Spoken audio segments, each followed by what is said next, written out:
एक दिन गौतम बुद्ध अपने शिष्यों के साथ एकदम शांत बैठे हुए थे। उन्हें इस प्रकार बैठे हुए देख शिष्य चिंतित हुए कि कहीं वह अस्वस्थ तो नहीं हैं। एक शिष्य ने उनसे पूछा कि आज वह मौन क्यों बैठे हैं, क्या शिष्यों से कोई गलती हो गई है। इसी बीच एक अन्य शिष्य ने पूछा कि क्या वह अस्वस्थ हैं, पर बुद्ध मौन रहे। तभी कुछ दूर खड़ा व्यक्ति जोर से चिल्लाया, आज मुझे सभा में बैठने की अनुमति क्यों नहीं दी गई है। बुद्ध आंखें बंद करके ध्यान मग्न हो गए। वह व्यक्ति फिर से चिल्लाया, मुझे प्रवेश की अनुमति क्यों नहीं मिली।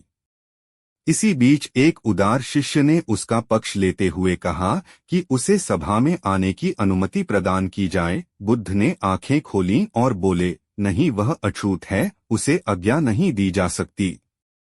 यह सुनकर शिष्यों को बड़ा आश्चर्य हुआ। बुद्ध उनके मन का भाव समझ गए और बोले, हाँ, वह अछूत है। इस पर कई शिष्य बोले, हमारे आश्रम में जात पात का कोई भेद ही नहीं, फिर वह अछूत कैसे हो गया। तब बुद्ध ने समझाया, आज वह क्रोधित होकर आया है।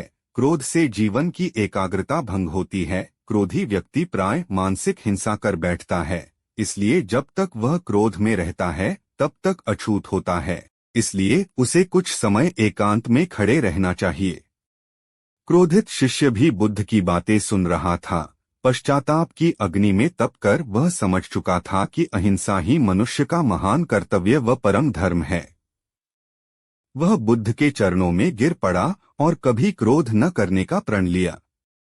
शिक्षा आशय यह है कि क्रोध के कारण व्यक्ति अनर्थ कर बैठता है और पश्चाताप उसे बाद में होता है, जिसका कोई लाभ नहीं मिलता। इसलिए हमें क्रोध नहीं करना चाहिए। असल मायने में क्रोधित व्यक्ति अछूत हो जाता है और उसे अकेला छोड़ देना चाहिए। क्रोध करने से तन, मन और धन तीनों की हानि होती है। क्रोध से ज्यादा हानिकारक कोई और वस्तु नहीं है।